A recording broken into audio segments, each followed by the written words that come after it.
नाज़रीन, अहम खबर आपको बताते चलें, नए सूबों का क़याम, क्या आवाम को दोबारा कोई लॉलीपॉप दिया गया है। नाज़रीन, तफसीलन आपको इस वीडियो में बताते हैं कि आखिर इस बात के पीछे कौन सा राज छुपा है। उससे पहले चैनल को सब्सक्राइब लाजमी कर लें ताकि आने वाली हर न्यू खबर आप तक बआसानी पहुँच सके। नए सूबों के क़याम के लिए आइन के किन आर्टिकल्स में तरमीम करना होगी और तरीक़ाकार क्या होगा। नाज़रीन, आपको तफसीलन बताते चलें, मुल्क में नए सूबों के क़याम से मुताल्लिक़ हुकूमती सतह पर मुशावरत का अमल तेज़ हो गया है, जबकि वज़ारत पार्लिमानी अमूर और वज़ारत कानून आइनी कानूनी पहलुओं का तफसीली जायज़ा ले रही है। पार्लिमानी ज़रा के मुताबिक नए सूबों के क़याम के लिए आइन के आर्टिकल 239 पर अमल दरामद लाजम करार दिया गया है। KP और पंजाब असम्बलियों के पहले से मंजूर शुदा करारदादों की कोई अहमियत नहीं। सूबाई असम्बली से कबल सेनेट और कौमी असम्बली से 2/3 अक्सरियत से आइनी तरमीम करना पड़ेगी। नए सूबों के लिए कम अज़ कम आइन के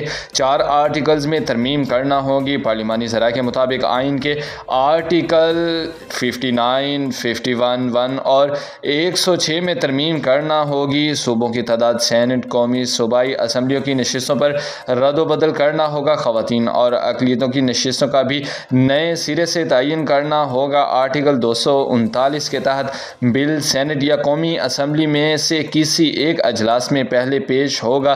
सेनेट कौमी असम्बली से 2/3 अक्सरियत से मंजूरी के बाद बिल सदर की बजाय मुतल्लिका सूबाई असम्बली को भेजना होगा। आर्टिकल 239 के तहत सूबाई असम्बली को बिल 2/3 अक्सरियत से मंजूर करना होगा। सेनेट, कौमी असम्बली और सूबाई असम्बली से 2/3 अक्सरियत से मंजूरी पर ही नया सूबा बन सकेगा। सूबाई असम्बली से मंजूरी के बाद बिल तौसीक के लिए सदर मुमलिकत को भेजा जाएगा। सदर मुमलिकत की मंजूरी से नए सूबों के क़याम पर कार्रवाई का आगाज़ होगा। सूबाई असम्बली 2/3 अक्सरियत से बिल मंजूर ना कर सकी तो सारी कार्रवाई गैर मौसर हो जाएगी। अहम खबर नाज़रीन, आपको बताते चले, नए सूबों के क़याम के लिए आइन के किन आर्टिकल्स में तरमीम करना होगी और तरीक़ाकार क्या होगा। नाज़रीन, आपको इसी वीडियो में हमने बता दिया है। बर वक्त अपडेट्स जानने के लिए हमारे चैनल के साथ जुड़े रहें। अल्लाह हाफ़िज़।